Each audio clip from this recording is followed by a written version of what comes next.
Alrighty. Well, Let's rock and roll.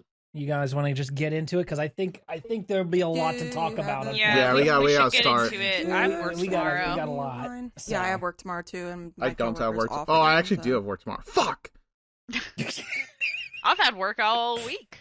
Tiago I'm I'm having still some working for as long realization as there. they'll let me. I think we all work tomorrow. Yeah, It's it's a normal Monday. to work on Monday, I think. I'm off Yeah. Wednesday, Thursday, Friday. I'm off Tuesday, but they were like, "You didn't request Monday off. Do you want to work?" And then my response was like, "I don't have PTO, so I guess I'm working. Yeah. I don't want to Mhm. work. I just have to." Yeah. I mean, listen, your single Monday out of a week that you're going in for work, it's like, come on. You do like two things and then you fuck around for the rest of the day, and everybody knows it. I'm not doing shit. Mhm. Well, I can. It's a Don't tell my it's a- boss. it is basically yeah, that day's gone. If your boss was working, he'd be doing the exact same thing, whether he admits it or not. I've seen him Exactly. scroll Reddit. Mm-hmm. All bosses scroll Reddit, All bosses go to ABSR. and all dogs go to heaven. All dogs go to heaven. Dude, I used to have that on VHS. Pretty good. That's crazy. VHS was pretty good. Mm-hmm. Okay. I'm a fan of I get it. VHS. I think so. Gonna be I one of was those happy. like people who like says like, oh well, VHS, obviously it was cheaper and accepted by the masses, but beta was technically higher fidelity. Oh my god, I could hear Des screaming at Ripley through Ben's mic. Uh-oh. She just puked on Jenny's shoe. Lamau.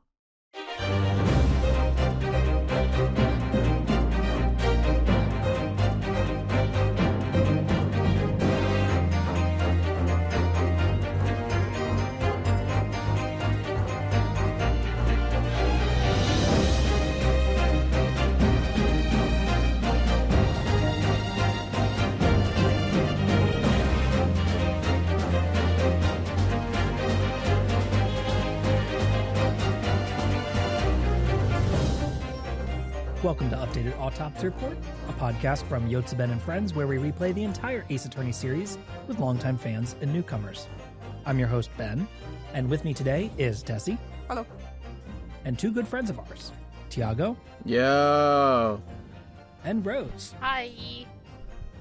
Dessy and I are the longtime fans, and Rose and Tiago are the newcomers. We hope that through both of our perspectives as we play through the series, it'll reveal new details and provide interesting commentary for a series that's near and dear to us. Today, we have all played the second half of the third case of the Great Ace Attorney 2, Resolve, The Return of the Great Departed Soul. Well, folks, your predictions were both right Well, and wrong. What do you mean both of our predictions are right and wrong? Well, if I recall correctly from last time, your predictions were that spirit channeling would be a crucial factor of the return of a certain character. I wish. But you did believe That that would've this been character cool. was back. I mean, there's no way that this motherfucker wasn't coming back. all of our technical concerns about how this was possible simply got waved away by being like Hurley lied to us. Yeah, it turns out that having a liar really does just like He's a former criminal. My theory is coming together. What theory? He's a scamp. Wait, what's your Hurley. theory? Yeah, what about Hurley?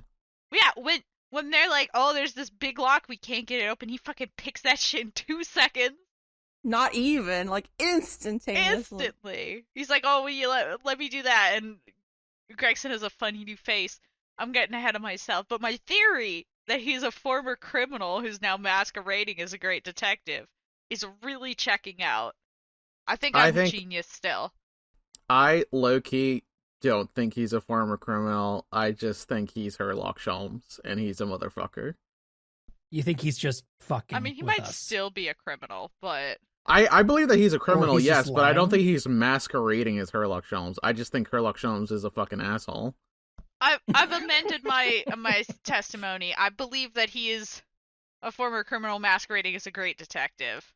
I'm now not Mhm. 100% convinced that he killed the real Sherlock Holmes and is taking his place. As was my previous concept.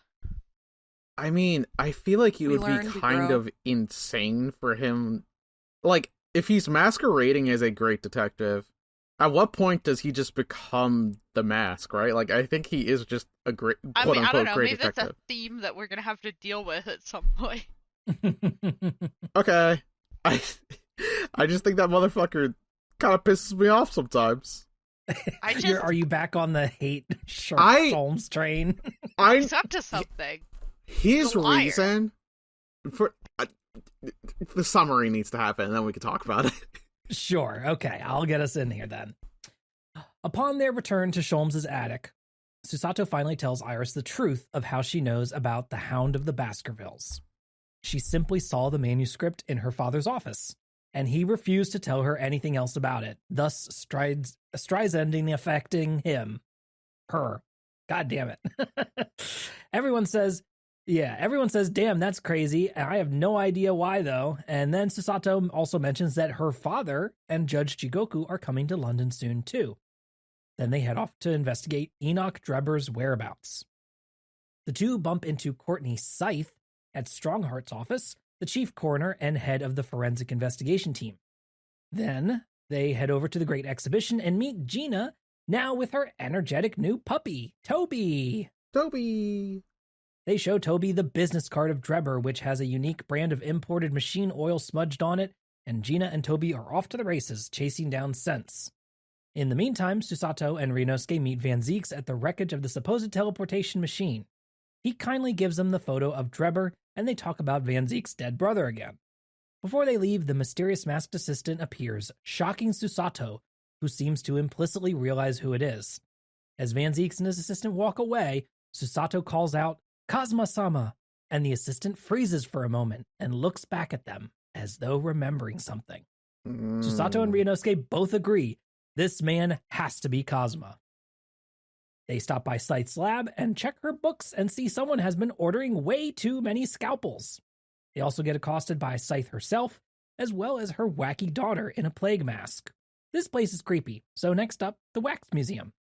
Here, Sholmes and the crew finally look at the professor exhibit, as the model has been returned, sans head. Funnily enough, a young Enoch Drebber is depicted as the student who witnessed the professor crawling out of their grave. They take his camera, some thick glass, and then follow Gina and Toby to the newly discovered location of Drebber's lab. There, they also meet Gregson, and upon hearing noises in the back room, rush in to hopefully catch Drebber in the act. Instead, they find an empty room with all the furniture upturned. Also, there's definitely not a time bomb on the ground. After unraveling Sholmes' wacky upside-down dance of deduction, we find Drebber inside his safe and get ready to drag him to court. They also find the professor's wax head, and then disarm the actually real time bomb, to which Drebber says, "Aha, but there's another one!" And then a bomb blows up at Harebrain's invention at the Great Exhibition, destroying a huge chunk of evidence. Then we take a break for court. I think we can talk about the investigation segment here first. Yeah. Things to say. I remembered where the name Enoch Drebber is from whilst playing this, because the name of the dog is Toby, which is the name of a dog in the original Sherlock Holmes stories that Sherlock Holmes uses to track smells. And then I said, wait a second. Isn't Enoch Drebber the murder victim from A Study in Scarlet? And yes, he is. Yep. Is that the one with the pills? The one with the what? The pills, like the poison? No, that's the one. It's the first Sherlock Holmes story, so it's the one where there's a really large segment in the middle where Arthur Conan Doyle talks about this weird, wacky cult that's starting up in the far-off land of America. Cool. You know, the Mormons. Wait, is that real? Yeah, that's real. That's funny. Mormons are real. Can't confirm. No, that's not what I'm saying. What I'm saying is that... that actually happens in the book. Okay. It's Enoch Drebber's an American and a former Mormon who is being chased across Europe and is eventually murdered by a man he has wronged. Because in a similar vein to Ace Attorney, most Sherlock Holmes stories involve Sherlock Holmes dutifully tracking down the victim in a wacky case, and the victim Mhm. being like, well, Mr. Holmes, you've got me. Let me sit down and explain everything, because I have no regrets. Yeah, let me tell you how I did all this shit. Yeah, let me tell you how I did that. This guy here that I killed, Had it coming. murdered my wife and my father-in-law and a bunch of other people, and I killed him. Fuck you. Wait, there is poison, I think, actually. Dude, I'm such a genius. Yeah. Because it's the other guy that he just kills. There's another guy. There's another guy. Yeah. Okay. So one of the guys he kills with poison, the other one he just fucking kills his ass. Hell yeah.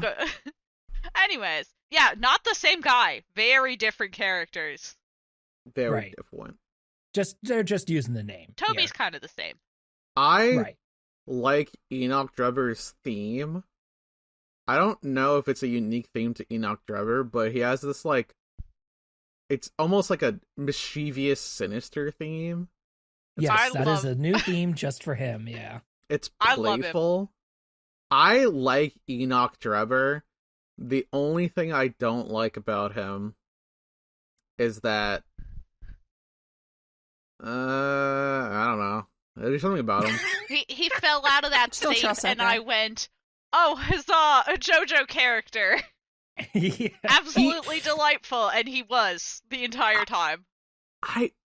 You know what? I was to say, like, I don't think a JoJo character would be that steampunky, but, like, I think a JoJo character would be that steampunky because Yeah, It could happen, yeah. It could happen. Mhm. anything like- could happen. The investigation phase was pretty long. It was 2 hours with no break. Shame on you, Takumi. So long. The dance of the deduction was convincing Sherlock Holmes that Zero G didn't exist, which was not on my bingo card. I'll be honest with you on that one. Also, the very explicit time bomb that is just a bundle of dynamites with a clock Yeah. on it. Like, Yeah. no, Sholmes, please. Like a fucking Acme. That's the shit Cleaning that I'll Wile figure E. out what he's up Coyote to. used. I don't think Sherlock Holmes... I think Sherlock Holmes would be able to catch Wile E. Coyote, but not for the right reasons. Yeah, I think, didn't you compare Sholmes to Bugs Bunny at one point? The thing about it, though, is that, like, Mhm. Sholmes is kind Yeah. of a trickster, but does... So, like, there's Bugs Bunny, right? Who's, like, essentially a trickster, but, like, the thing about Bugs Bunny is that, like, he doesn't necessarily lose ever. Like, when he does Mhm. lose, it was either by design, or he gets the comeuppance very soon afterwards. There's never, like, a episode in which that, like, Bugs Bunny is, like, outright the loser in whatever fucking confrontation that he's involved with. And, like, Sherlock Holmes hasn't really lost yet, but it's not, like, through his own actions, it's through our actions. Like, I feel like we're Daffy Duck, and the only reason that Bugs Bunny's still winning is it's because we're fucking stepping in, which isn't how it's supposed to go. Is he Daffy Duck? Who am I? Who am Good question. Shaquille O'Neal. I? It's Michael Jordan, you fuck! Whoops.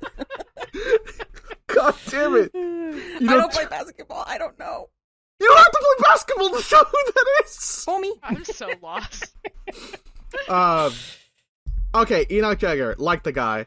Sherlock Holmes, pissing me off because he knew for a fact that Cosimo wasn't dead. We straight up, I knew we should have checked his we fucking confront pulse. him. Susato and Ryunosuke confront him and are like, we just saw Cosma alive. You were the last person who saw his body. What the fuck? And Sherlock Holmes just kind of goes, Wait. and that's it. That's the whole thing. He doesn't explain anything. He's like, yeah, great detectives are wont to lie, and I'm like, I want to pluck you apart limb by limb. Yeah, he admits to lying, but So- he does not say why. We came up with a bunch of elaborate ways in which Cosmo could still be alive, including waxwork, spirit channeling, him faking his own death. Hey, it turns out he just got knocked unconscious for 4 weeks? Well, I don't think he was you gotta unconscious. think about the exact things that happened here. Ryunosuke never saw Cosmo's body. The only people who we've met who have seen Cosmo's body were Susato, who saw him briefly, as we saw in the animated cutscene, and Sholmes. Susato only saw him for how long? Maybe 5-10 minutes before they were ushered out of the room and, the crime scene was closed off, right? So They do freaking put him on another boat? No, they just put him in a different part of the ship. Yeah.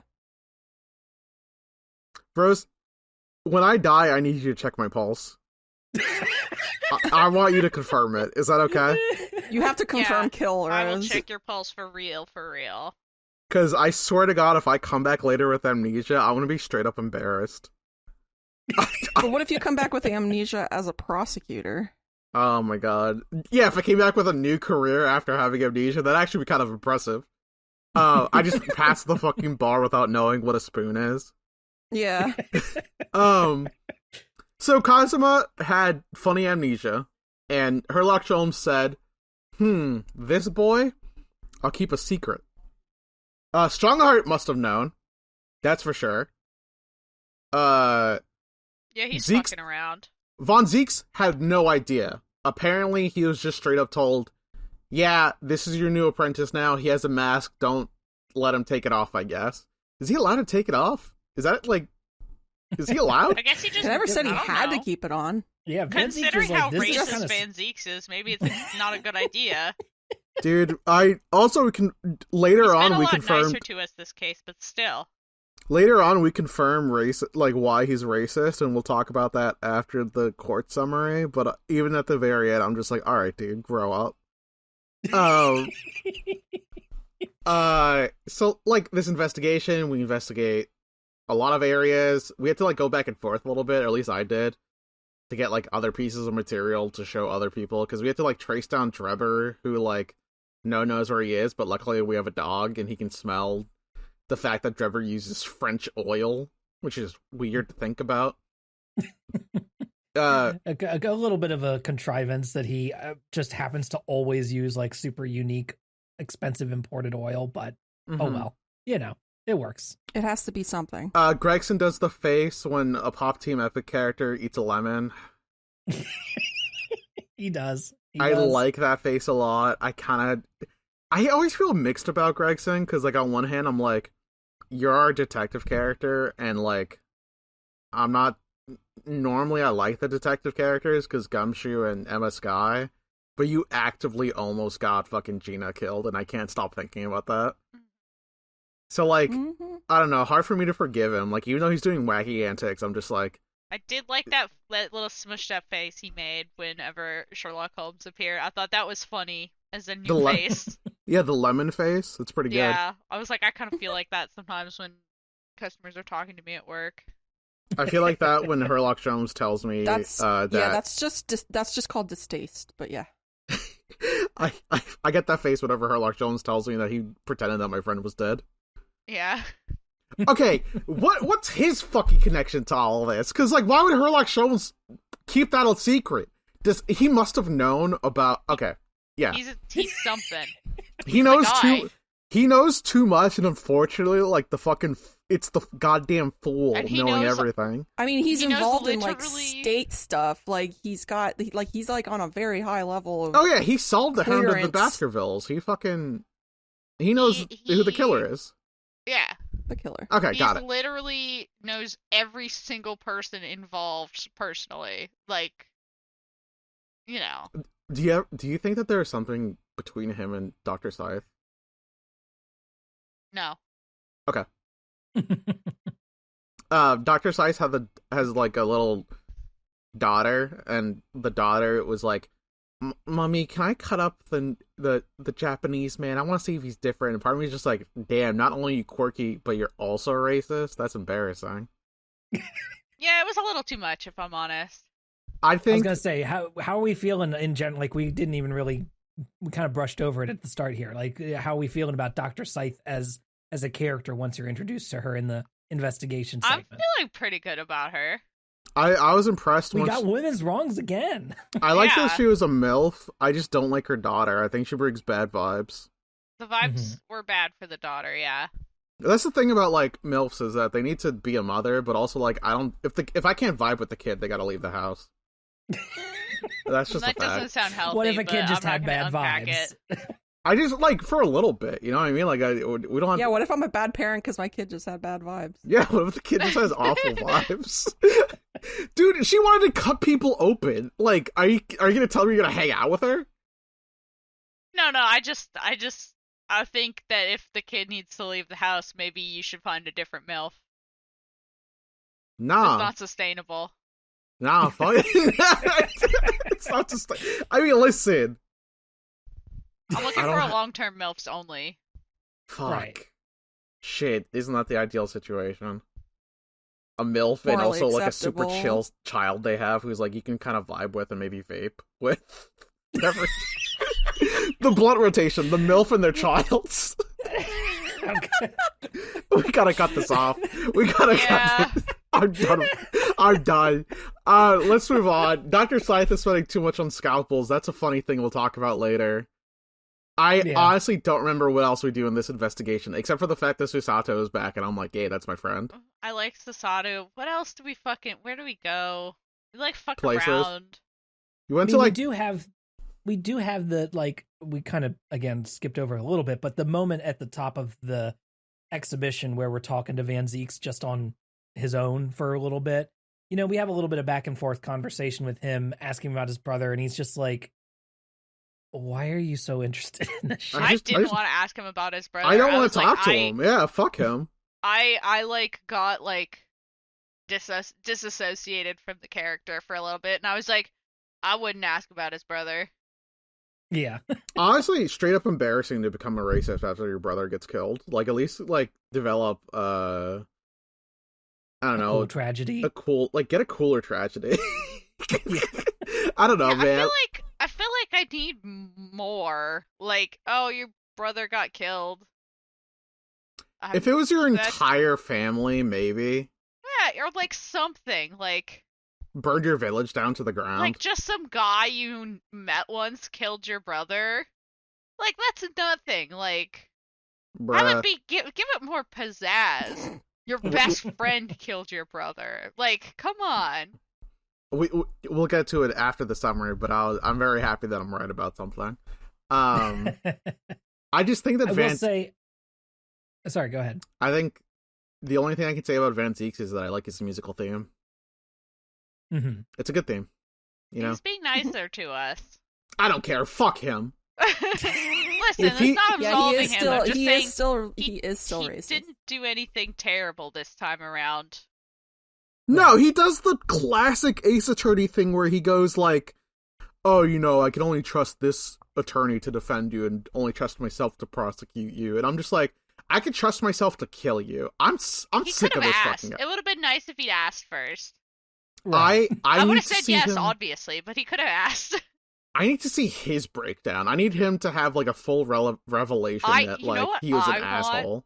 I want a dance of deduction, Van Zeeks. Oh, actually, no. That's a really funny way to torture I him. think that's like what my That is a bucket good list. idea. Like, Mhm. I want to do it. I wanna make like question marks appear over this man's head. Forcing Von Zeeks to interact with an extended period of time with Herlock Sholmes is a suitable form of punishment. I agree. Yeah, I think that That's would true. make me happy. He's stuck in there with him. He would deserve it. I've never seen Well- Van Zeeks laugh. Who knows if you're looking for more Van Zeek's punishment? Nothing to smile. I could about probably in his Google life. that and get some really interesting pictures. Yeah. Well, I'm sure we can arrange something else terrible to happen to him. He doesn't have a. Does he have another brother? Yeah. From another mother. How many more brothers can we get rid of here and add to this? He doesn't tragic really seem. backstory? I guess he has like one friend. I mean, there is something interesting that happens later that I do want to talk about, Mhm. but not now because we're still in the investigation segment. Okay, so we have 3 times talked about the fact that we need to get into the next segment, so maybe we should get into the next segment. Oh Well, what I wanted to say here, quick, was I don't know if this lands for you guys or not, but for me, I really appreciated, especially my first time playing this game, that, and now that I can talk about this fully within context and not have to talk around it like last episode, where I couldn't just say, yes, you guys are right, of course it's Cosma, is that the game basically goes, yes, of course it's Cosma, and the characters go, yes, of course it's Cosma. Any other like anime story where you have a character who gets, amnesia and wears a mask, and it is like the whole season of anime that you're wondering, is it really them? And the characters are going, is it them? I'm not sure. Could it be him? Oh, but he's so different now, kind of thing. And instead, no, like the first time Ryunosuke bumps into the assistant, he's like, I've met this guy before, haven't I? And the second time he meets him, Susato just straight up goes, that's Cosma, isn't it? And yells out to him, Cosma! And then when he like flinches, they both turn to each other and go, yeah, that's our fucking boy. What happened? Yeah, and they immediately go to Sholmes and then go, what the fuck, dude? A little bit of we thought he was dead, and you were the Yeah. last person who saw. So like, I like the competence of it. I like that we don't drag this out, that this does not go beyond this case. We learn about the Masked Apprentice, and by the end of this case, we know 100% who it is, and that the game just comes out and shows it, right? And it is not a long, drawn-out thing that we are waiting the whole game to find out, whether this is actually the case. So, I don't know. I always kind of enjoyed that aspect of this, that yes, the characters were competent about it. They immediately started to go, rather than like, is it Cosma? The question is instead, what happened? How did Cosma get to this point? Let's talk to Sholmes and, try to get answers from him. Granted, we do not get answers from Sholmes yet on exactly what happened there that Not big on night. answers. That's his MO. I think the thing for me is that, like, so many things of media have had the, like, character in a mask, and it turns out to be, like, my dead ex, or like, not dead ex, but, like, dead, like, variable ex, not, like, I don't have a dead ex. Why am I still continuing on? I'm gonna keep going. Rein it in. Yep. My dead variable. And, Important like, person. the thing about it, though, is that, like, I always find it to be kind of annoying when they drag it out, so yes, I'm glad that they didn't drag it out, but also, like, I feel like it was the very least they could do after introducing this twist. Because I feel like, I straight up think that bringing Cosmo back is kind of not interesting. I would have preferred it if he died in a completely anticlimactic way, because I do think that would have been, like, an interesting thing to do. It's strange because, like, it kind of mirrors, like, fucking Mia Fey again, where, like, Right. Mia Fey is back, but not due to like, our Mia is back, but not due to spirit channeling, due to a British man lying to me. Classic. I don't know. How do you feel, Rose? As they do. Are you It's glad he's inevitable. back? I feel like it is a little weak. Because I definitely like the... Yeah. I feel like it's weak. If they're going somewhere with it, I want to see where they're going. I'm gonna let them finish their story and see how I Let 'em feel. cook. Right now, I'm feeling kind of on it. I like pretty much everything else that goes on in this case, almost, I think. But this one I was just kind of like, yeah, okay. Kind of diminishes my feelings from that first game. I cried when But- Cosmo died, but I didn't cry tears of joy when he came back. I was just disappointed. Yeah. I'm gonna see where they're going, though. If the payoff is good, the payoff is good. Okay. Rose said let them cook. Yeah. Willing Okay. to wait until the end of the game. I did also want to bring up the dance of deduction that Sholmes does with his inverted, like, anti-gravity thing. I found the storyboarding and the, like, camera work in this one really, really fun. I think this is maybe one of the most entertaining Dance of Deductions we get yet, with lots of cool whip pans and characters walking around the spotlight, doing a lot of creative work with it. Characters flipping upside down and walking on the ceiling and that kind of stuff. Just makes it feel really energetic. And I don't know. I just had a lot of fun with this one overall as well, especially the second time through here. I don't know. Did you guys enjoy this one as well? Or it was... And by this point, we had already dealt with Sholmes lying to us. So was he on your naughty list? That is holiday timing appropriate, so I guess that's an okay joke to make. This episode comes out on the 31st, so on New Year's Eve. It'll still be appropriate. If you're listening to this on New Year's Eve, get fucked up. Get irresponsibly fucked up tonight. I need... do not be okay. Please drink lots of water while you get fucked up. Yeah, I was gonna say, maybe not irresponsibly fucked up, responsibly fucked one up. One out of 4 podcasters... Get irresponsibly fucked up if you have somebody responsible with you. 1 out of 4 podcasters give you bad advice. What like the fucking every single alcohol ad that's out there, it's like, please get responsibly fucked up. Get responsibly fucked up. And now all our bases are covered, so it's fine. Yeah. We said that, so it's okay. Don't drive. No driving. Please enjoy this podcast responsibly. Absolutely no driving. Okay to get irresponsibly fucked up, but have somebody responsible with you. Eat whatever you have in the cabinet. All right, let's rein it back a little bit. Sherlock Holmes. I think I just inherently have an issue with the Dance of Deduction, in which that he goes through the entire process, and then afterwards we are given a permission to interact with it and like argue with it. I really wish I was allowed to do it. I want to interrupt him, because the entire time he was saying stupid bullshit, he starts off on 0 gravity and kept going, and my response was like, clearly that first thing isn't real. But other than that, it was fun. Obviously, there's no anti-gravity. Obviously. I did learn something, though. I've never fucked up, like, a Dance of Deduction before. Like, I never had an incorrect answer before. I didn't realize that there's dialogue if you goof it. Like, I didn't know that Sherlock Holmes goes, like, silly Naruhodo, don't you know X, Y, and Z? And I'm like, you are barely literate. Like, I've never fucked it up before either. That's funny, though. I did not know he sits down and goes, like, moron, and I'm like, are you fucking kidding me? What a bitch. You just learned the alphabet. I swear to God, bro. He doesn't even know about the solar system. He doesn't know. He doesn't know. Does he know? He does Is it not, about the solar system? He does not know about the solar system. Oh, okay. But yeah, that's Sherlock Holmes canon. Bro thinks the Earth is flat. Sherlock Holmes does think the Earth is flat. Now we're lying about it. I just think he thinks it doesn't matter to him. True.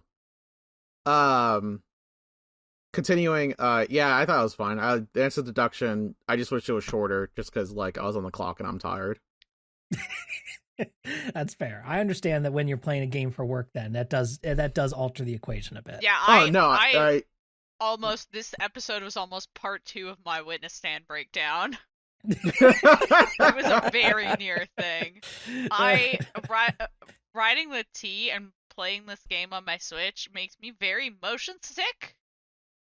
That makes sense. Unfortunately, a good 2.5 hours of my day is commuting. Right. Mm-hmm. So I almost didn't make it. That's fair. You gotta have a little drama mean just in the back pocket. I should, yeah. And if you get into a fight, you can give them trauma mean. There you go. I should get to do that. Yeah, I think as far as like for the rest of the investigation segment, that's most of it. I mean, we'd get the brief segment with the wax museum. They have the exhibit back. Young Drebber's there in the exhibit, like we said. There's a piece of thick glass from the tower stuck in the wax model, but the wax model doesn't have a head. And then when we, do this Dance of Deduction after we're done, we find the head laying there on the floor that connects Drebber directly to the stolen wax, model as well. So he stole it, and Of course, this head is going to be very, very important for some very silly reasons during the courtroom segment. Yeah. So if you want, I can do the summary for the court segment now. We better. Yeah. I think we're good. I think we've covered. Well, because we talked about Enoch Drebber a little earlier because we got excited. I think he's But- crunchy. I think if I bit him, he would be like a crunch. I think you'd break your teeth. Seems like a good chunk of him is metal. More I machine now rather than man. I think certain parts of him are metal and more than I expect. You know what I mean? Uh-huh. I think he's Yeah. delightful. I enjoy him immensely. I enjoy him moderately. Okay. In court, Van Zieks brings his assistant to work, who helps him with wine and scrolls. Ryunosuke begins cross-examining Drebber and pushes on the double cages theory, along with a body double. However, when the time comes to finally name what was used as a body double, when Ryunosuke says, "the professor," the entire court turns against him, as the wax model of the professor doesn't look like Asman at all. This Mhm. results in an all-guilty jury and a summation examination. During it, Ryunosuke learns that Dr. Scythe performed the autopsy on the professor and that the wax figure somehow links Drebber and Scythe, so Madame Two Spells is called to the stand. In a Sly. brief lobby scene, however, Dr. Scythe shows up and tells Ryunosuke that he's on thin ice and that Strongheart forbade Van Zieks from calling Scythe as a witness. Sholmes tells Ryunosuke to doggedly pursue the truth until no doubts are left. We get into Drebber and Two Spells' testimony with a lot of back and forth that probably doesn't need to be summarized here. The important thing is that Ryunosuke calls Scythe to the witness stand anyway, and Van Zieks decides to go against Strongheart's wishes and allow it. Scythe doesn't like being on the stand at all. It comes out that during university, Drebber encountered what he thought was the professor crawling out of a grave, and it was reported in a newspaper with his name and face by one odious man. Published the which ruined full Dreb- Govey. Yep, which ruined Drebber's reputation as a scientist. He knew that Scythe had doctored the professor's autopsy report, and using the wax professor model as a dummy was him sending her a message. I know what you did. Since she was on the forensic investigation team, she saw the body first, and engaged in a cover-up blackmailed by Drebber from afar. She admits to it and says, "Case closed. Book me." However, despite the judge about to give Hairbrain a not guilty verdict, Ryunosuke can tell that something is off about this confession and requests more testimony from Scythe, specifically about the cover-up. Here, he's able to find several contradictions that eventually reveal why Scythe is admitted to everything so easily. She wanted to admit to the lesser crime. In reality, Asman didn't die in the fall, and she killed him as he crawled out of the wreckage. In fact, he had been blackmailing her for 10 years, and the payments were going out to him via the phony scalpel charges. Scythe is arrested for murder, and Drebber is arrested for building contraptions, scamming, setting off bombs, I don't know, something like that. He built a jigsaw trap. Yeah. Van Zieks congratulates Hairbrain in his own unique way by insisting he leaves the country immediately, free from the Reaper's grasp. He then asks Ryunosuke and Susato to meet him back in the court. There, he reveals to them the true identity of the professor, a Japanese man who had come to study with two other students from Japan 15 years ago. One of those students was Susato's father, Eugen. This is why Van Zieks has held a grudge against Japanese people. This guy killed his brother. As the face is revealed, the masked apprentice clutches his head as memories come flooding back to him, and he tosses his mask and cloak aside, revealing himself to indeed be Kazuma Asogi. And he's got a sick new fit.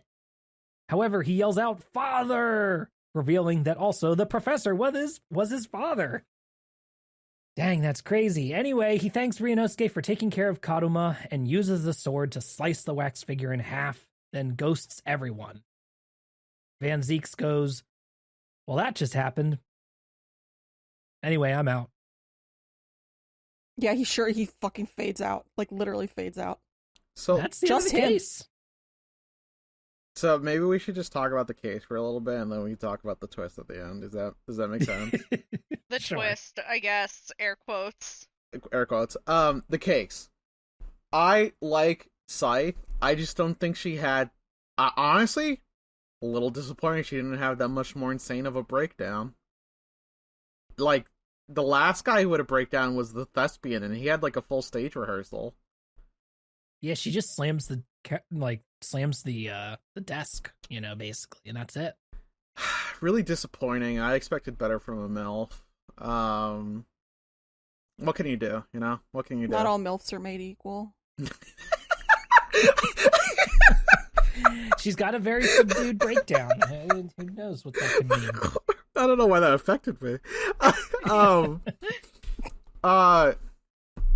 So Drebber, do you think Drebber's gonna get, like, the full death sentence? Because, like, he did plan to kill that guy, but he didn't actually do it. But he, like, orchestrated Conspiracy this to murder? entire event. Yeah. Yeah, he went nuts for like planning this thing. He seems like a really normal and well-adjusted man. We get a bunch of backstory for him with this whole newspaper thing, right? And we kind of have to go back and forth with him because he is adamant about refusing any allegations. Like, you can bring up you do so many things, bring up so many possible like little holes in his, you know, testimony, and the whole time he will just be like, no, I don't agree with that. Nope, absolutely not. No, that's not true. Fuck up Friday. He commits to it, which makes him a little frustrating to go up against, I think, at points. But I thought it was kind of fun because, like, right at the end where they're like, oh, like, Renoski's like, this is it, he's finally gonna admit to it. I literally out loud was like, no, he's not, and then he didn't. It was the best. I do like his tenacity. I do like. Also, this is like the classic like killer forced to become a killer due to like his life being fucked up by somebody else, and then him exacting his revenge. But like in the way of doing it, he ended up almost exacting his like. Professor Harebrain was going to be an innocent bystander in his revenge, and yada yada. You became what you sought to destroy. Classic event. Yeah, it's a classic tale. But having like a guy on the stand who's actually smart was interesting. Because it was shut the fuck up Friday. Like, he wouldn't say anything. It was kind of incredible. When Scythe gets brought out, he begins to deny things he said earlier simply so that it doesn't crack whatever hold he had over Scythe, which was the incredible mishandling of the professor case from 10 years ago. Because it turns out the professor was alive when he was buried, someone shot him in the corpse.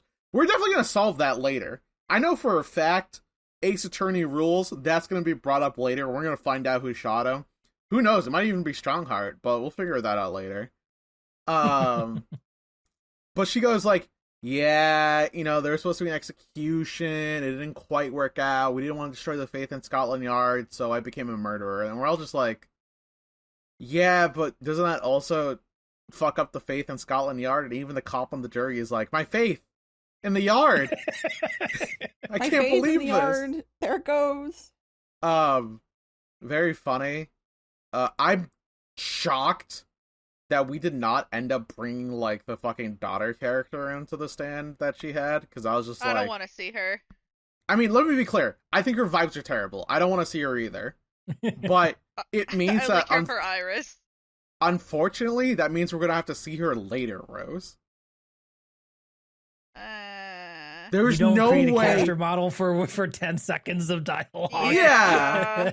If anything, real talk. And a character model like that. Solid chance she becomes the new head of the forensic investigation team. Oh yeah, and then it's all gonna go downhill because all she cares about is cutting people up, cutting up dead bodies. You know, that'd be a really interesting way to have some kind of like, I don't know, Ripper-esque character. You know, just to like, if only we could call her something, you know, like, I don't know. I have no idea what you're talking about. Oh, me neither, man. I don't know. I like Drebber. He was fun on the stand. We got Madame Two Spells here. I I think she's hot, but I also just think that she has only like one gimmick. I mean, I appreciate like a Single facet. I just feel like she had. I wish she had more. I mean, the waxwork thing is cool. She's got to have a hobby. It's also her job. It's also her. I mean, she loves it though. She loves her job. She's dedicated She's to never her job. she's as never we worked a start day to in her learn. life, you're saying? She's never worked a day in her life. She's committed crimes to get access to corpses. And yeah, as we learn, she dug up the professor's body to be able to sculpt the professor's face for her waxwork. Mhm. But then she puts a metal mask over it because she's not allowed to show the face to the public.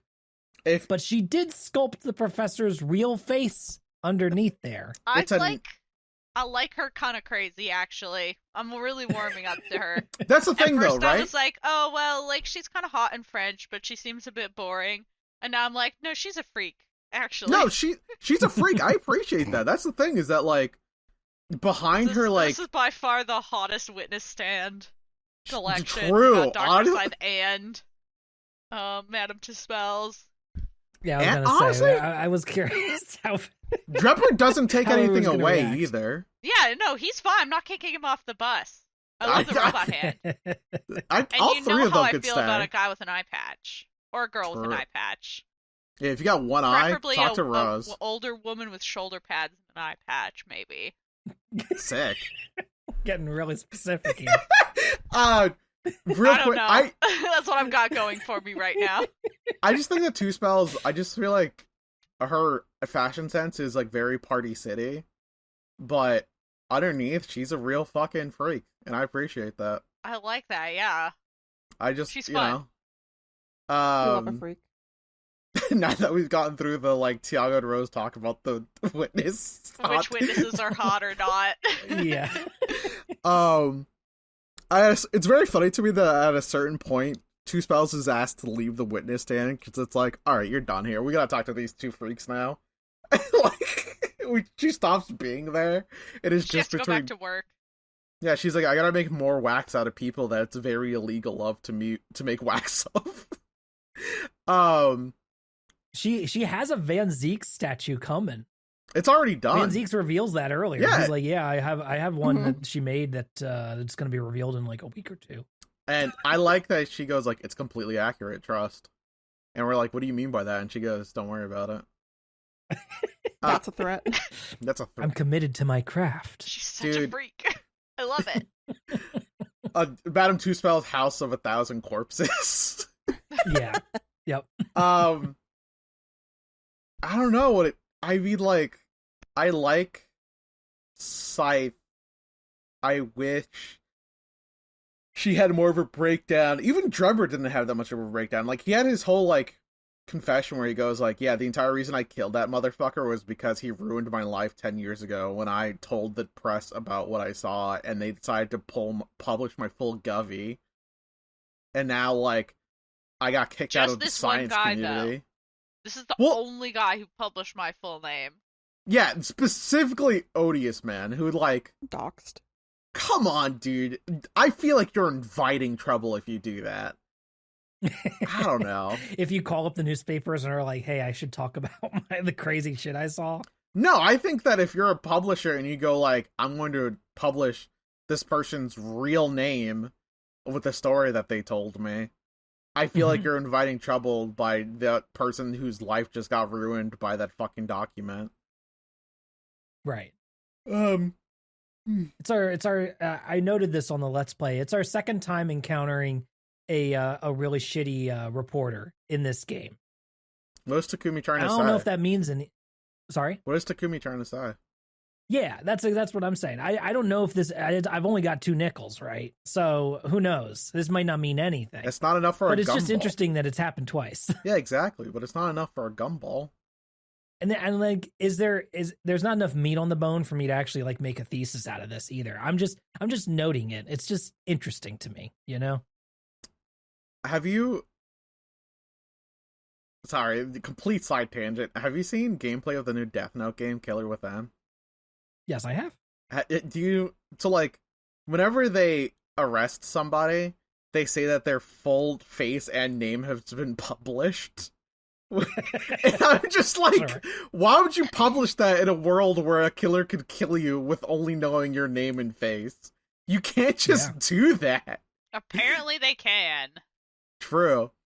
I guess I don't know. I don't know what Britain's laws are vis-a-vis like free speech and publishing information. I wonder if he could like if there was a way to get him into financial trouble for this. Like, could you have sued him?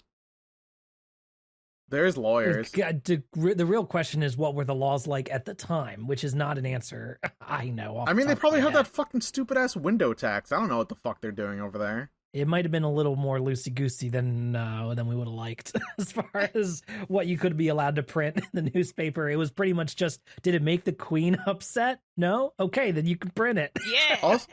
Also, Odious Man, really good artist. That sketch he apparently. does, He's like a really, really good sketch artist. that was kind of sick. I was like, damn, I'm not mad. He's multi-talented. The exact second I realized that Scythe was the person who killed the guy, I was just like, you fucking bozo. You could have fucking, like, ended all of this if you let that dude walk away.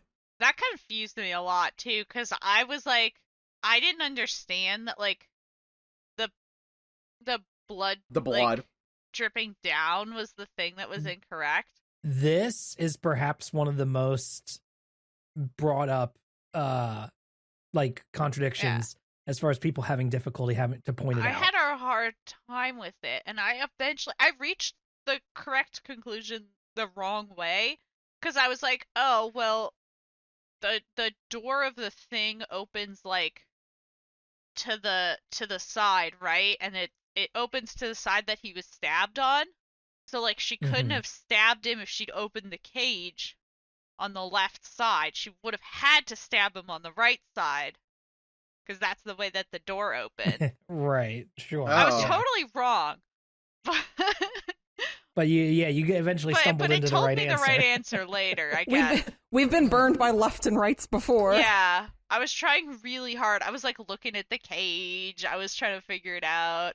So for me, I did figure out that the newspaper illustration was signed Oh Ass Man, which is very funny. very funny. It is. Like, way early on. oh ass man, wherefore out there ass man. Yeah, like, I noticed that shit pretty quickly because I was, like, looking around with the magnifying glass trying to read the article. Mhm. And then I was like, hey, wait a fucking second. Wait, I know that guy. So I was like, oh, this guy did it. So, like, the thing that I realized is that it became pretty clear that the reason she was willing to confess super early is because she committed a more grievous crime and wanted to get that covered up by committing to the lesser crime. I just didn't know that the bloodstain was going to be the thing to reveal that, but I knew that, like, I thought it was the timing, because, like, clearly it was, like, the timing of when he was stabbed, right? I thought he was stabbed, then his neck was broken. But it turned out his neck was never fucking broken. And... Turns out he was okay. He was, like, totally fine. He goes, like, wow, I get to live! I'm gonna make it! Thank God a police officer is here to save me out of this scenario! Oh I no! can trust this police officer. A MILF! She'll save me! Oh Well, no! the thing is he would His actually whole world is it's falling apart. My world is... he would actually know what's coming because he was blackmailing Oh her. yeah, he does this MILF specifically. And now I Oh don't no, want if it to. isn't the consequences of my own action. Now I don't want to throw Scythe under the bus here. Under the bus. Oh my goodness. Under the bus here too much. Whoa, hey. Woo, woo. This The is- slip. This is our boobiest episode. The Freudian slip there, huh? Woo. No, I don't want to throw her under the We're bus going too back much, to breast.com. but that wasn't on the podcast. Yeah, we didn't record Now this. you guys have to think about that. No, we're not talking about that. Like, Oh man. The thing with Scythe is that she was getting double blackmailed. Not only was Asman blackmailing her with all these scalpels that she was, writing up in her checkbook that she was totally, buying. But also then she was getting blackmailed by Drebber. And I'm just saying, like, if you're getting double blackmailed, maybe you're doing something wrong in life.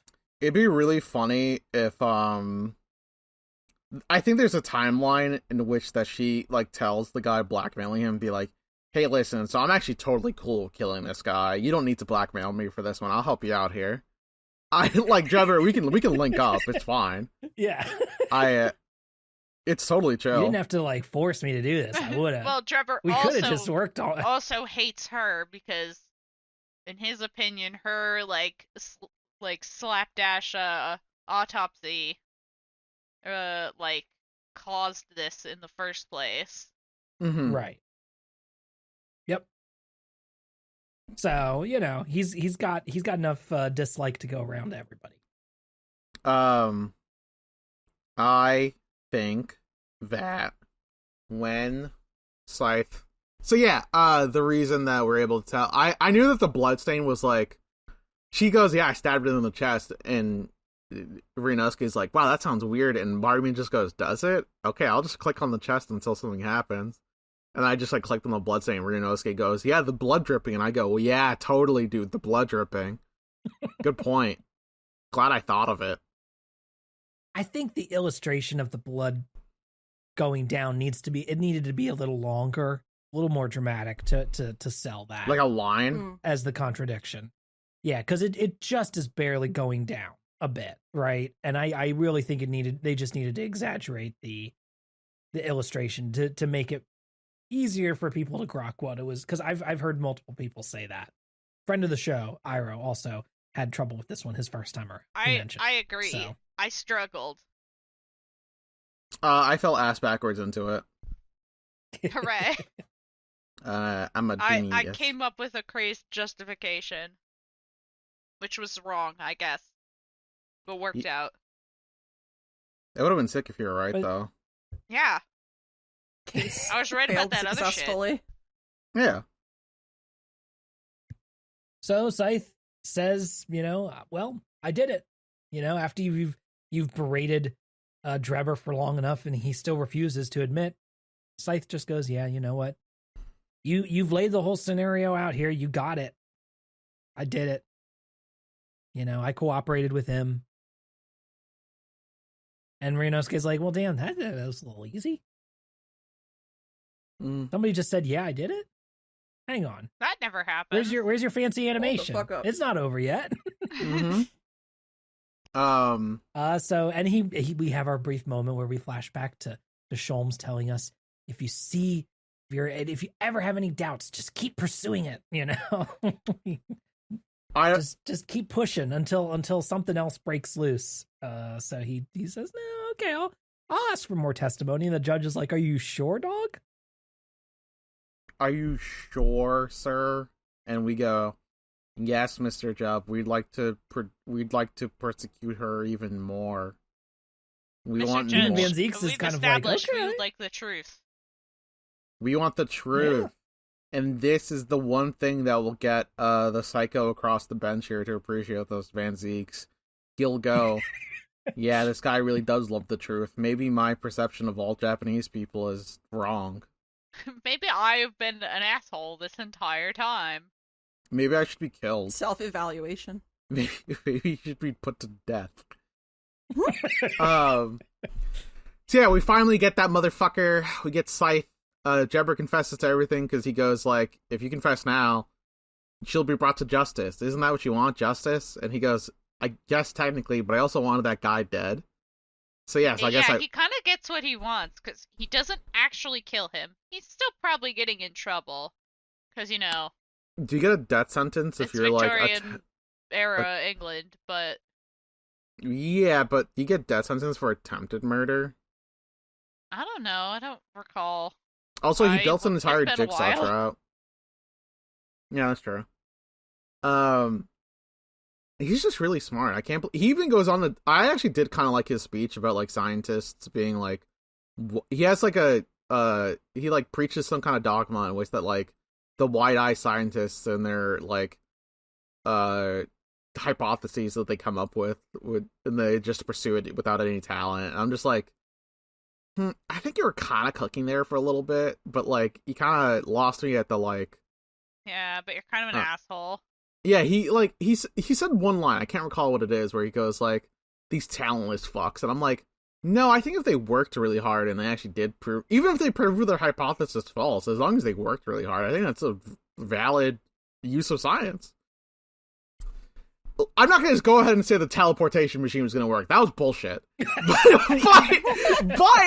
I think that if Hairbrain really, really tried, and if it didn't work, then at least he gave it a fair, honest shot, you know?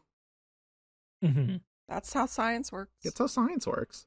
So yeah, like, even when we get everything acquitted and Hairbrain is like, I was an idiot for pursuing my truth, and then Van Zieks goes, no, the other people are the idiots. You're honest. And Hairbrain goes, Barack. Because that's his fucking first name. I guess. I'll consider it, but I don't know. It's so much easier to say Baron von Zieks. Why isn't it just Baron von Zieks? We're just not on a first name basis. It's just how it is. I just think he sucks and I should kill him. I like how you want to kill many people in this. Yeah. I have nothing to say. I think that's fun. Maybe I'll use Correct, a dog. Your Honor. Yeah, maybe I'll use a dog to do it all too. Aha. Ooh. I don't have anything else to say about the case. Okay. Okay. Rose, do you have anything you want to say? We kind of handle it. Mm-hmm. I mean, obviously the implications are massive, but like we're just a little guy. We did blow open this fucking conspiracy, but also like we'll deal with that tomorrow. Yeah, that's true. There are still like a bunch of lingering questions, especially some stuff that, you know, like, okay, why did Strongheart tell Scythe not to testify? Well, you know, obviously this is embarrassing if it gets found out what she's done. But like, why? Right. Why has she done this? We still do not know. Yeah. Yeah. Who knows what it could all mean? Who shot the so much professor? going on. What happened during the execution? I still feel like just like Van Zieks like deal of like a guy I met one time killed my brother is like, there's gotta be more to it than that, man. Come on. No, he's kind of shallow. I don't know why he thought the guy who dresses up like a vampire had like a deep mythos. It would be nice well, if yeah, he did. Let's get into it, because yes, after we're real there quick in the though, lobby, I just want to make a real quick claim. Okay. Sure. I think we find out during the testimony that when Drebber saw the professor rise from his grave, someone shot him. I'm willing to bet right now Barack is going to get accused of shooting him, and we have to defend him. That's our like case in which that we have to defend him. Yeah, I mean, we're gonna have to defend him. 10 years ago when Drebber saw the body crawl out. Yeah. We've never had a guy who case shot it where was a Van prosecutor Zieks. got accused of a crime from a long time ago in which that they thought that they shot somebody, but they didn't. You know? I can't think of another thing in Ace Attorney where that would happen. Yeah, I mean, well, the thing is, once we finish this case, right, we go back, and the professor is like, yay, I'm gonna go sightseeing, and Van Zieks pops up, and he's like, no the fuck you're not, you're going to Germany, you're going home immediately. Right. And we, you know, Ryunosuke doesn't figure it out, but Sasaso does pretty quickly. Like, he is genuinely afraid that the Reaper is going to kill his college friend. Yeah. I also... And say he's like, I already bought you a ticket. You're out of here. He believes in the Reaper thing. He, you know, because he's doing all this, this nonsense, yada, yada, yada. No, he believes it. He straight up says, like... He heard that Soseki has escaped the Reaper by being overseas in Japan. So he's like, well, perhaps the Reaper's influence does not stretch beyond the borders of Britain. So let's get you the fuck out of the country. I feel like... So, yeah, it's not him, but he does believe that it's real. That is interesting to me. That's the most interesting thing about him so far. He says that, he's okay being called the Reaper as long as it serves the purpose of his justice, which is, ever since the Reaper started existing, crime started going down, which means that I'm totally willing to call myself that in the name of, like, cleaning up Britain. Yeah. But he straight up believes that it's a real curse and is like, this will kill my friend unless I do something. As opposed to it just being probably, I don't know, shot in the dark here, some sort of secret police created by Strongheart to kill criminals. Yeah. That could be it. Because early the rumor is that it's his brother's ghost. Yeah. Which is kind of fun. My secret we might hear theory more about that. My secret theory was that I thought it was going to be Kazuma who was killing people while he had amnesia. But this was happening before Kazuma reached Japan, so that theory doesn't hold water. I just thought it'd be interesting that if, like, while Kazuma had amnesia, that he, like, killed a bunch of the people under orders from Strongheart to create the Reaper's curse narrative. He was like Manchurian Candidate. Yeah. That would be fun. But it wouldn't work because Kazuma didn't reach Japan by the time this started happening. He only just got here. Yeah, and he also had amnesia, so he didn't know what, like, spoons were. What's wrong with spoons? So there's, like... Why spoons? Okay, let me be perfectly clear. I learned, not recently, but, like, sometime in the past year, but that there's actually, like, different types of amnesias. And there's, like, amnesia where, like, you forget people and, like, stuff like that.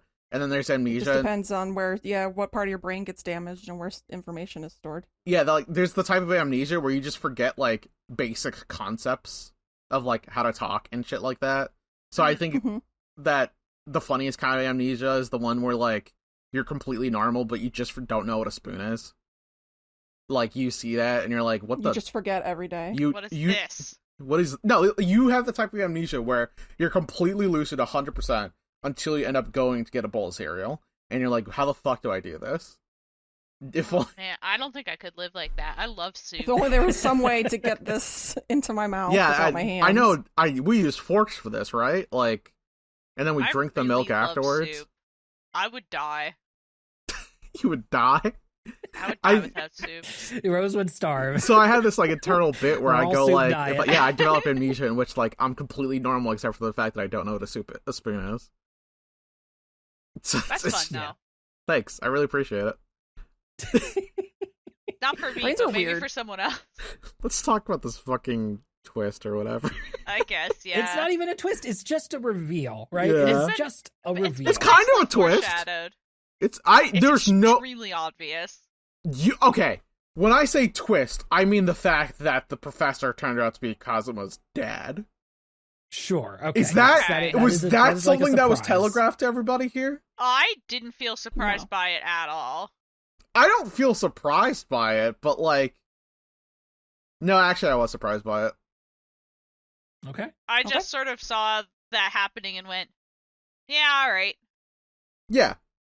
We start talking about, right, 3 Japanese students who visited, London 15 years ago. This is a little voiced right? cutscene. It was weird. 10? No, 15. 10 years. 15. I thought it was 15. Was it not 10? Oh, yeah, you're right. It was 15 years ago.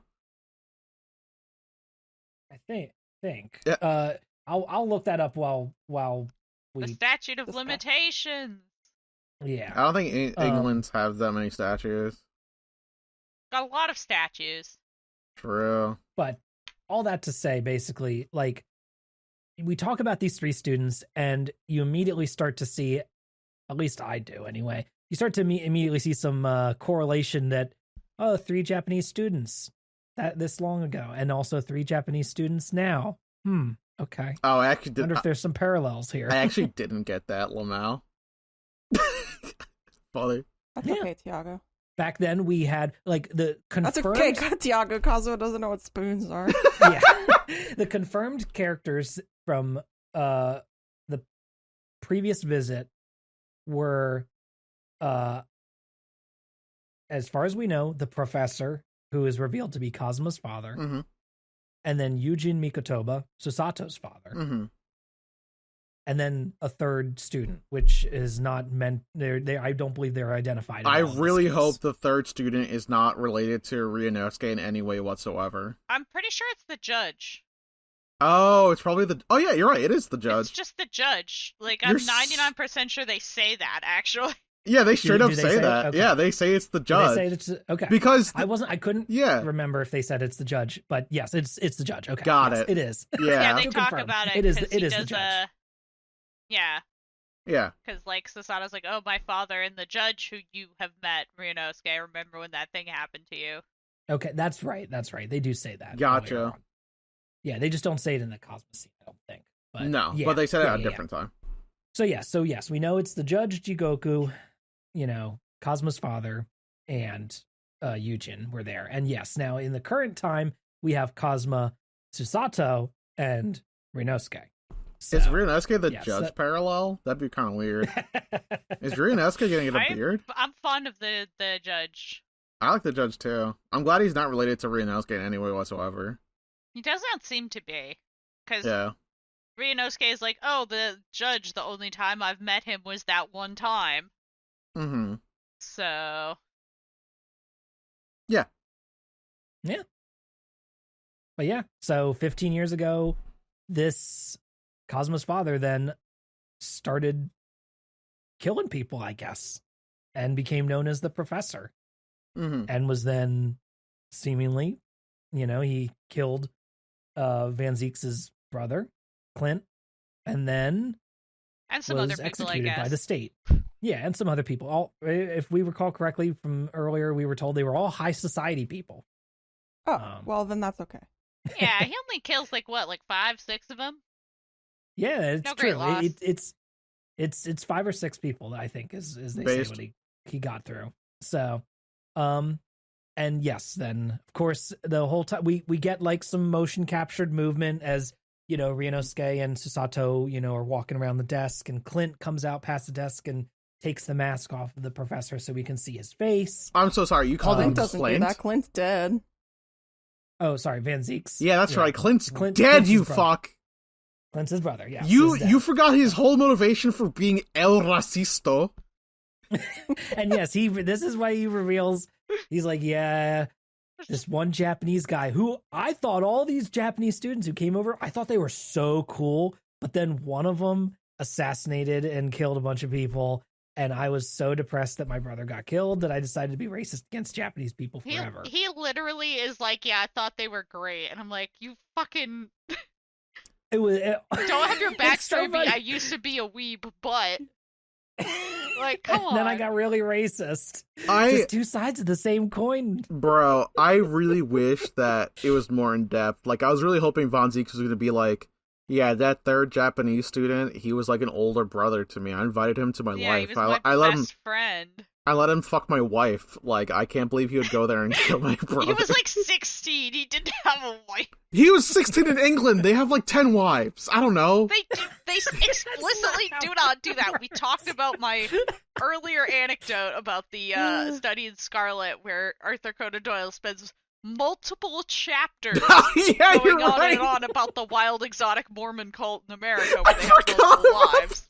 But Yeah. good. You know what? And how fucked up and evil it is, and how it drives this poor man to madness where he has to kill all these people. I'm glad that we managed to find a way to go back to that bit, because holy shit. It's really yeah, the yeah. first time you read Sherlock Holmes stories, that's the first story, and you're like, what the fuck is happening? He Just hates stick with it, Mormons. guys. It's gonna make sense. He doesn't really do that again. Really? I was think the he should go first back story. to it. I think he should go back. I think it'd be funnier if he just kept going down that hole. It makes sense in context, because when you get why this guy kills these people, you're like, yeah, alright. And then, if I recall correctly, then the state, didn't they apologize for this later? They were like, they apologized to the Mormons and were like, yeah, we're really sorry. Wait, that why? they kinda That's embarrassing. Wrote the shitty stuff about Well, the Mormons stopped doing the polygamy. Officially. If I was, Yeah, I mean, via like under the law, Yeah, as the officially. law states. they I'm stop. putting it on the record right now. If I was an estate holder and whatever piece of media I had made fun of a religion in a funny way, I'm not gonna fucking back down on it. I mean, it was more just... Yeah, it was like, look at these weird exotic Americans. Yeah, like Look at this Yeah. fucked up shit they're doing. it's oh man, Arthur Conan Doyle would love the movie Heretic. Oh, and the murderer in that case, also, his name is Jefferson Hope. America. That's actually pretty Yep, funny. there you go. Oh my god. He's an alright dude. A regular Bakano character. Watch Bakano. I still haven't seen Bakano. We tried that one time, but like literally every 20 seconds people were like hooting and hollering, and I was like, I can't pay attention. I was silent. Yeah, no, I that's muted fine. myself. Well, no, but that's like the exact opposite of what I want, because I want to hear your commentary. You're my friend. Oh. Okay, never Just mind. have to come over in person, Another I time. guess. Oh yeah, that's true. Another time. So we find out his reason for racism is that like a single Japanese person killed his brother, which like I called in the previous episode. Mhm. That's the thing I was proud of. I was like, oh, so we know the professor's Japanese, right? Because like, Yep. When you said that last episode, I had to turn around and look at Dessy and be like, all right, I'm zipping my mouth. I like I'm not saying a goddamn word. it's just like straight up like it's just correlation, right? Like, let's see, a guy killed his brother and he's really racist against a specific race. I wonder what the connection is. There's two dots. Yep. This We guy's should try drawing a line between these only two dots that we have. yeah, like this guy The isn't only two things we know about this man. honestly kind of a shallow prosecutor, to be honest. I don't know. He's still not earned my favorite prosecutor title, which goes to Godot. Mhm. No, oh maybe I don't Blackwell think actually. this guy is ever going to be my favorite prosecutor, but I'm He's just- still holding out for a little more depth. I'm wondering if he's gonna become my least favorite prosecutor, because Sadmati's still there. But Mhm. like, I still dislike Sudmati more. I I think know, obviously, morally, you This is know, worse. Van Zeeks is probably worse, Mhm. Mhm. but Sabati really grinds my personal gears. Yeah, that's fair. Will I think the thing is with Van Zeeks' motivation here and revealing all this is that it makes him A, less interesting. yes. And B, it is a way to soften all of his previous racism towards you. Right? It is a way to try to like, oh well, he had his reasons and they were not race, like they are not like they're irrational reasons, right? And obviously racism is irrational, but like it is like this emotional, oh, his brother was killed kind of reasoning. Yeah, he's not And out it there is- measuring anyone's skull or anything. Yeah, he doesn't have a fucking pair of calipers or anything. But like at the same time, it's just like I don't think that this works for me No. as far as a way to try to either make him more sympathetic. Mhm. I would prefer if he was still just kind of shitty and racist in a way, right? Because Yeah. guess what? Unfortunately, that was just a lot of people at the time. Mhm. You know? Yeah, I would appreciate like more, maybe a process of him trying to be better. Well, because Right. at one point he says like, "Oh, you remind me of somebody that I used to Mhm. know," and that's why I was like, "Oh man, like I remind you of your friend who betrayed you," or like something. Give me something. Yeah. Ryunosuke Like- even goes on to say, I I thought guess you he just was like a hated. child, but still. Ryunosuke goes on to say, like, I thought you hated me specifically, but it turns out you hate people of my race. And I would have liked it if it was in the inverse, where, like, the entire time he was racist, and then you find out, no, I just hated you. I just hate you, and racism is like what I have to work with. That's the only bullet I have in my gun. Yeah, it is the medium through which I am Yeah, hating you. because I'm but it is British, just and you. it's kind of my only thing I've got going for me. He, like, I just don't think that, like, there was never going to be, like, a correct way to handle this, IMHO. Like, there's never going to be, like, at the very end of the game, he goes, like, racism is wrong, and you were right, Ryunosuke. How I was shallow-minded, I'll apologize here. Like, I can't imagine how this is going to handle the, like, turnabout in which that, like, he becomes our buddy-buddy. But- I'd like to see a slow process of him like working on himself. We have I two don't know if we're gonna have cases. time for that. Yeah, we have two cases, and one of them we're probably going to be defending him. Because like this is the thing in media, right? In which that like you have a character who's objectively racist. They interact with the race of the character whose like race they are racist against, and then they either like go, "No, I'm gonna double down," or they go, well, you're one of the good ones. Maybe I was wrong. My bad. And like, I mean, interacting with people, is a way to sort of solve, maybe not solve racism. That's not the right word. But like, yeah, no, I know what you good mean. news, now. I've solved racism. Everyone just be nice to each other. no, but like, I find but, that like, in meeting people is a Yeah. way to work on that. Knowledge cures ignorance. I do agree. I just don't think It's a that. process. I find that mediums are like some media does the whole like, oh, and we're all going to be hand in hand, skipping along under the rainbow now that we've, realized our differences and put them aside.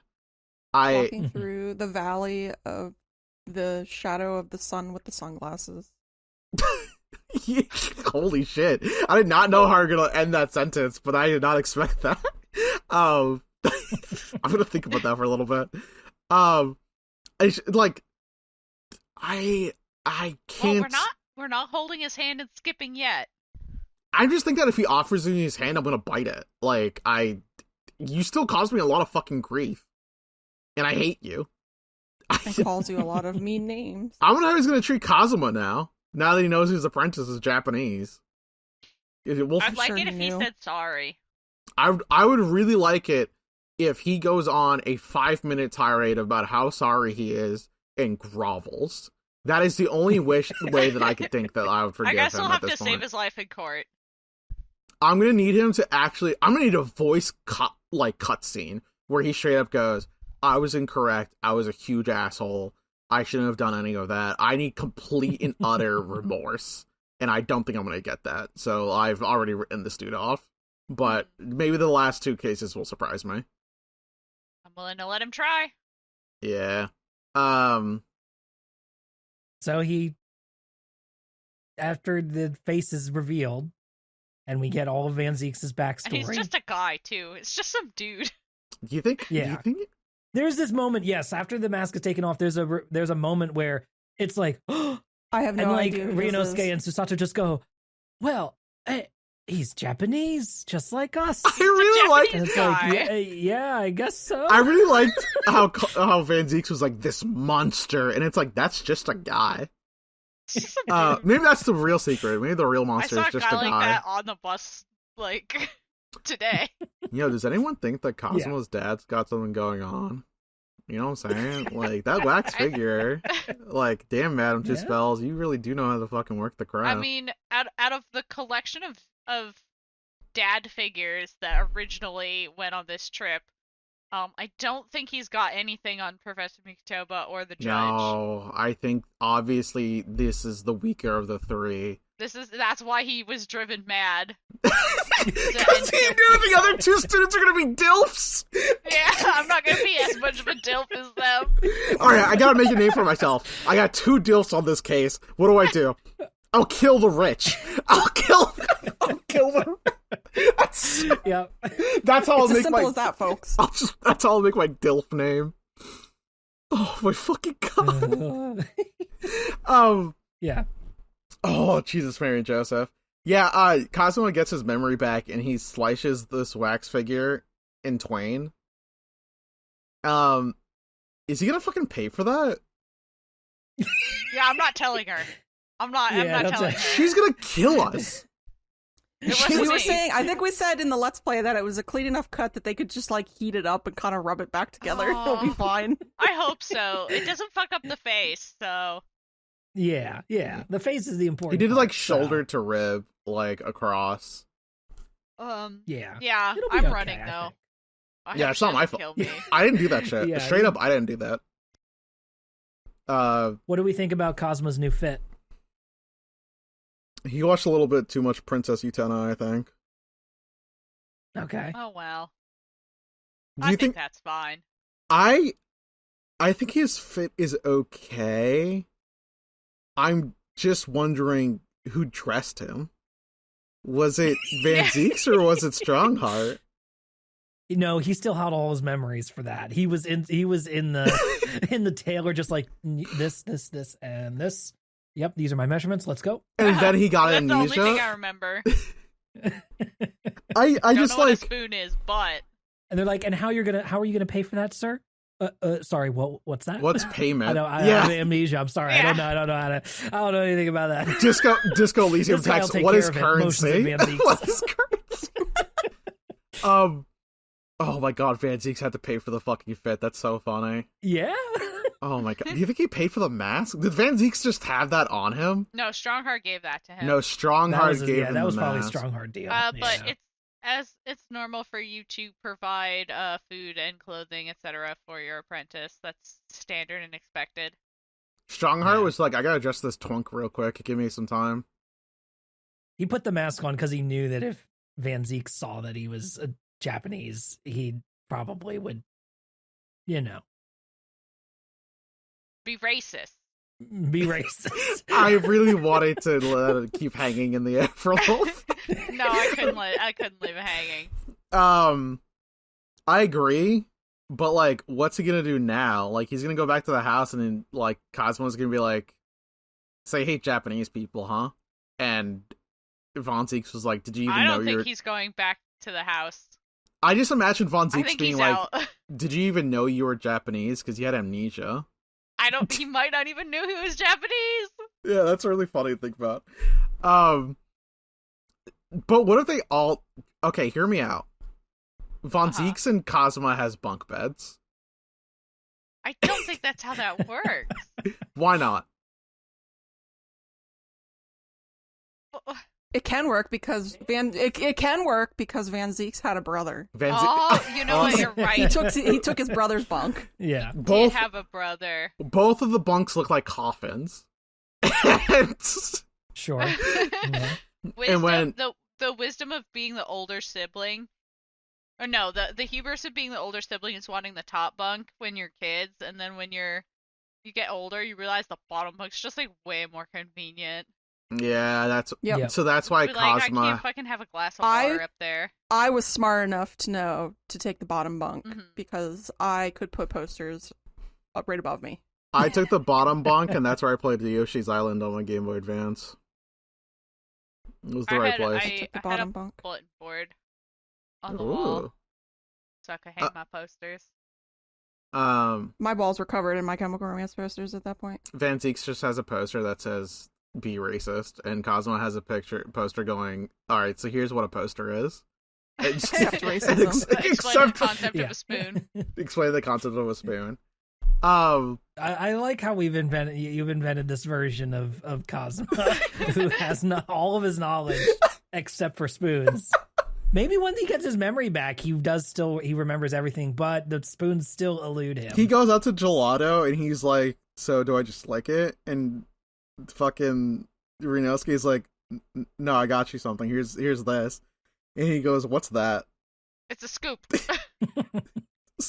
I don't know what. It's this contraption. Really Trying to get built it. around it. I can't. This fucking narrative. Come now, Inosuke, that's simply inconceivable, this device that you've placed in front of me. What is it? Is this a blade? We give the sword back. I don't think we should be giving a guy with amnesia a sword. He's your best friend. He got better. He's probably fine. He got better. He got it all back. We gotta let him see a psychiatrist or something. All he needed to do was see his dead murderer dad's face, and he was good. Do you think that Iris is the closest thing London has to a psychiatrist? Yeah. I don't know what psychiatry is like Yeah.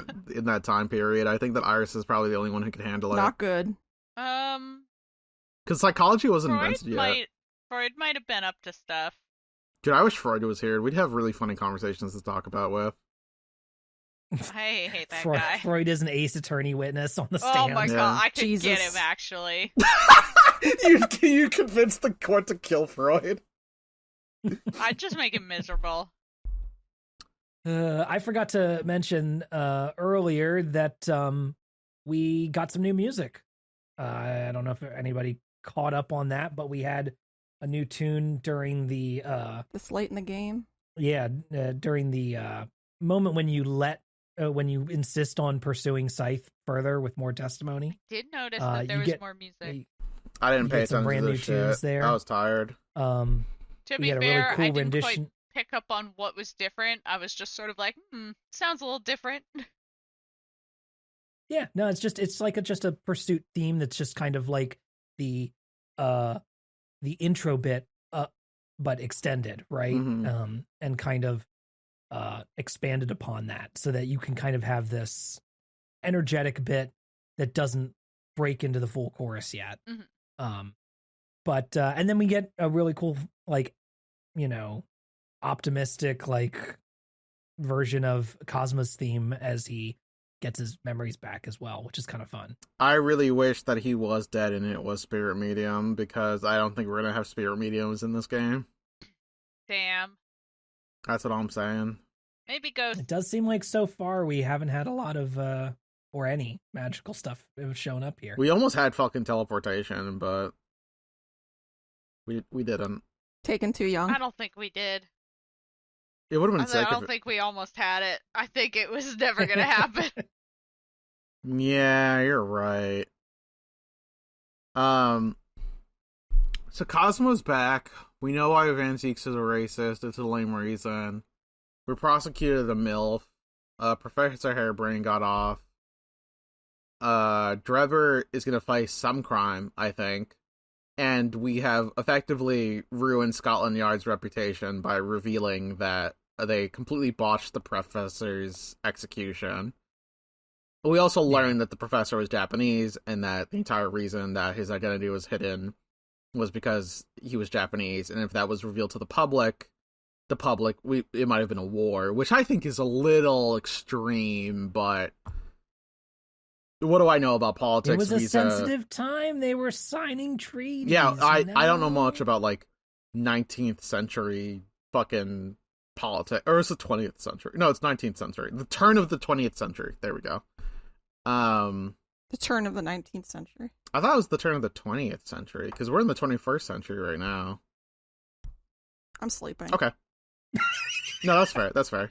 I'll leave you all to it. It's a lot of information, especially there at the end. Mm-hmm. But Cosmo just walks out, and so does Van Zeeks. So Ryunosuke and Susato are just left standing there, and they're like, "Damn, our friend's back," but I have no idea what this means. I think it's kind of bullshit that Susato didn't give him a Susato takedown on site. Yeah, she should have tossed him. Yeah. She really I think should've. the best outcome that could have happened is that we had a fully visible Susato takedown, but Cosmo lands on his feet, because I feel like he would land on his feet. Yeah. If that's the only way I can interpret that situation occurring. Lame that it doesn't happen, but c'est la vie. Can't always get what you want. I think Cosmo had a decent reason for not saying hi to us after the case, because he developed amnesia. It is Herlock Sholm's fault because he lied to us, and I don't think that was very cool of him. Yeah. I don't want to put my finger on the scale too much here, but I do have some quotes from Takumi talking about this case. And he mentions again, this is from the October 2017 issue of Nintendo Dream, in which he did an interview. And this is translated by Ash on Gyakuten Saiban Library.blogspot.com. Thank you. And he says, Gyakuten Saiban is a piece of mystery fiction, so surprises are essential to the experience, but I also think it's important to just follow the expected story pattern. Betraying expectations isn't everything. Sometimes things should happen the way you want. It's important to strike a balance there. And this is, of course, in regards to Cosmo's identity being revealed in this case and all that. Additionally, in the Famitsu November 4th issue in 2021, the interviewer asks him, "Wait, you had to go to the hospital? Were you okay?" And Takumi says, "Once at the end of the development of Dai Gyakuten Saiban 1, and once at the end of the development cycle of Dai Gyakuten Saiban 2. I was released from the hospital both times, so I guess I'm okay." Laughs. Damn. So as a result, Dai Gyakuten Saiban had to be split into 2 games, but it allowed me to work out the story into something greater than I had originally imagined. And there are also parts I changed greatly due to fan reaction. For example, the plot line that blank was actually blank. And the interviewer says, so that means that reappearance hadn't been planned from the start. And Takumi replies, it wasn't in the original plot. We had to go through a lot, but thanks to everyone in the team, I think we ended up with something even better. Laughs. So this interview still redacts those, like the redacteds are there in the original interview, but the plot line that blank was actually blank, I am almost 100% certain that this is referring to Cosma as well. So it sounds like from game 1 to game 2, Takumi did change his mind. Originally, Cosma was not going to come back, but due to fans hoping for more and being sad that Cosma was dead, he decided to change it and bring him back.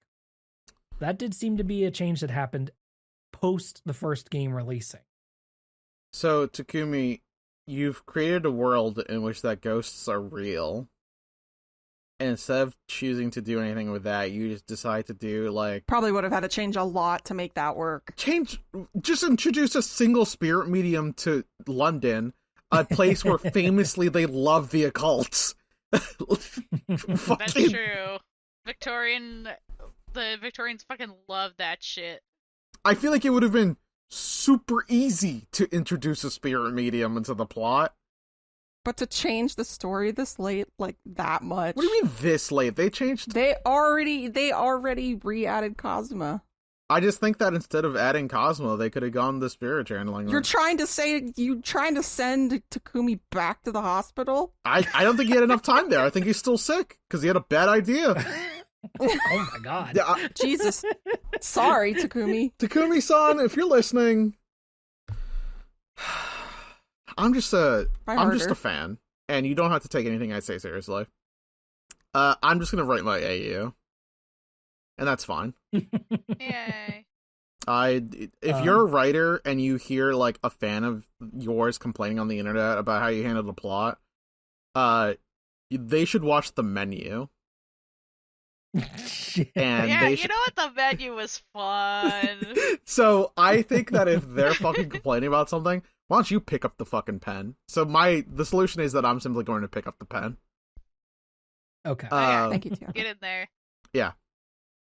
I also really liked this little bit from this same interview in Nintendo Dream where they had a bunch of debate over what the dog was going to be named. Because Takumi says that what breed the dog was going to be. Pardon me. Because Takumi says Toby is a dog from the original series, and they wanted to have this dog in there. Kazuya Nuri drew a cute puppy, and in the original stories, Takumi says it was a mixed breed, but Takumi suggested, of course, as he always does, he suggested to Nuri that it should be a Pomeranian.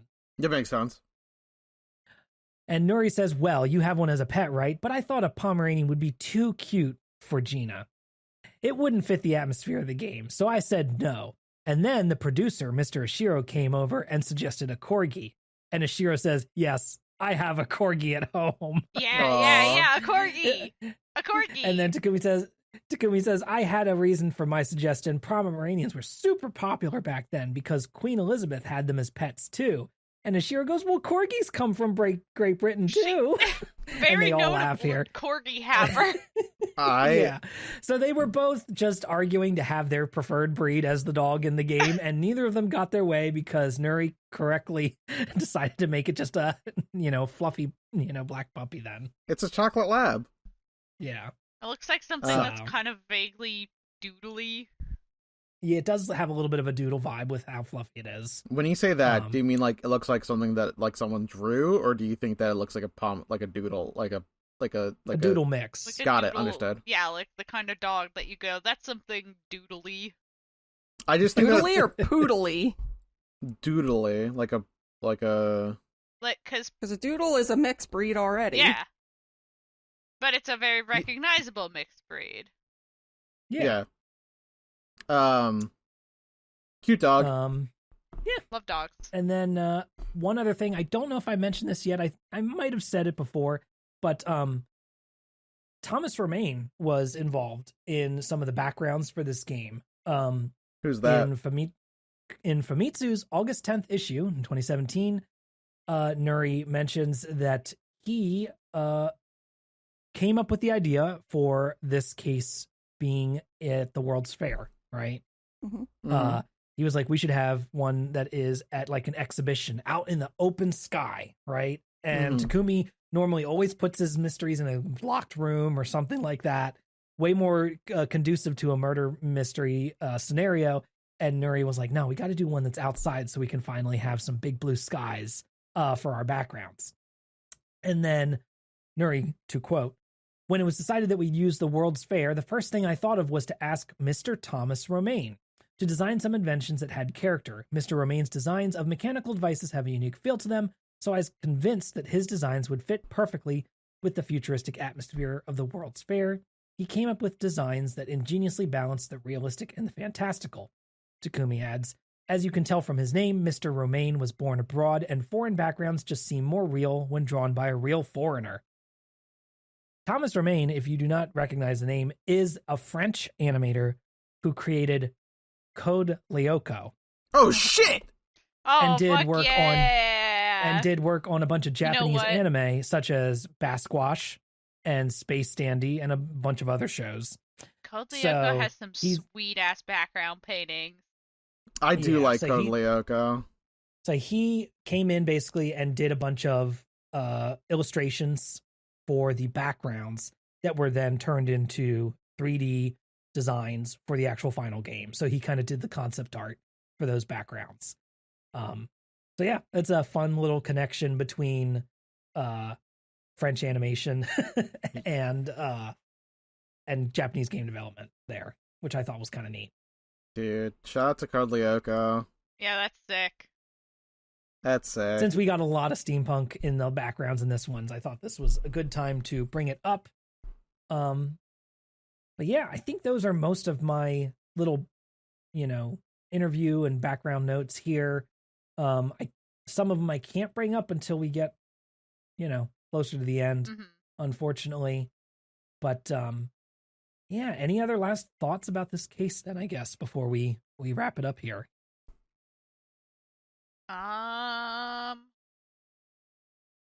Van Zeeks can suck my nuts. Okay. This has been added to the court record. Yeah. I feel like we've covered it already, but it's worth repeating occasionally. Mm-hmm. Just a reminder where we stand. I don't know. Sasato's cute. Yeah, that's my friend. Sato is great. Like her. Consistently across the board. There's this is Sato, when you're Ryunosuke. inspecting the camera at one point, she's like, yeah, I love taking this shit apart. I keep taking my dad's watches apart. I'm like, what the fuck are you up to, Sato? She loves tech, yo. She's It sick. is very Being a funny, genius. yeah. The fact that her dad could just not have a watch around anymore because otherwise she opens it up and starts ripping it apart. Yeah, he's got to start carrying a fucking solar dial around. Hard to think about the sun. Well, yeah, then, speaking of her father, apparently he's only a month away from arriving in London, along with, Oh shit, we're having Judge another fucking Jigoku. expo. Oh my, So we're having the fucking forensic science expo. Alright. we shall see how all that shakes out Yep, then. I'm sticking by my wish list item. I would like to Dance of Deduction, Van Zeeks. Mhm. I would like to I swear to baffle God- him. I think there's a solid chance that while Kazuma had amnesia, he accidentally killed somebody, and we're gonna have to prosecute him for that. I don't know.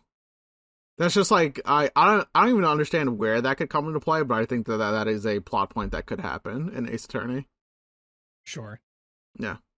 You never know. I never know. All right, well, that will then do it for us this week's folks. Yay. Did you know that writing reviews for us on Apple Podcasts really, really helps us out and helps with getting eyes on the show, because it is one of the few places where you can still leave like a full written review. along with your rating, and then it boosts your visibility like on the podcast page. Spotify just takes a number. You can just like click the stars in it. It helps. Like it's doesn't not help on Spotify, but unfortunately Apple still has a stranglehold over the podcast discovery industry. So it's very helpful when you do that. I would like to thank Book Nerd 55 for writing a review for us a couple days ago. Oh shit, thank you. Was 5 stars and reads awesome banter and reactions. I love this show. It's so fun to listen to the analysis and predictions of some of my favorite games. I've got to say, though, it's interesting listening through the GAA coverage when my favorite characters are by a large margin Sholmes and Van Zeeks. Can't wait for them to get to the last case. Dude, after we've spent an hour and a half dissing on Van Zeeks and Sholmes, we're very sorry, Book Nerd 55. But Book Nerd, I'm with you. I actually love Sholmes. I think he's so fucking funny. No, Book Nerd, I'm actually turned around on Sholmes. I actually like him too now. Van Zeeks needs to... Van Zeeks... Okay, here we are. No, I think... No, I did my twist on Sholmes between games 1 and 2. That's normal. That's true. Van Zeeks really needs to fucking drive it home to, like, he's got to do some fucking work. He's on thin ice. I do like his theme, though. He has a banger theme. This is true. Yeah, I'm quite fond of Sholmes, yes. I have to say. He's driving me mad, but I'm fond of him. Just like Bugs Bunny. Much like Bugs Bunny. Well, yeah, so if you write a review like that, it might get read on the air, like I just did. So please leave a review, and we greatly appreciate it. Or you can just, if you've already left a review, you can also just tweet about us or Blue Sky post about us. Blue us. We're not calling it what it is. No, never mind. Wherever, take that back. Tell people. Yeah, take that one back. Take that one back. Oh, boy. Or, just tell a friend, and you're like, hey, you like Ace Attorney? I think this podcast's pretty good. That's just how we get around. So thank you for anybody who's done that already. You can keep up with the show via our website, updatedautopsy.report, which has all of our latest episodes, the Let's Play, and links to all of our socials.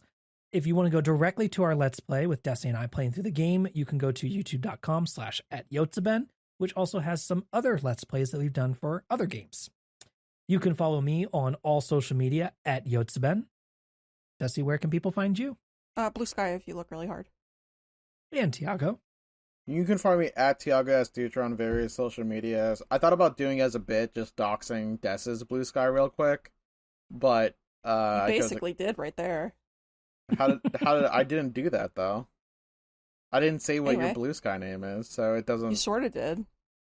By saying your name, your okay, name buddy. That we say all the time.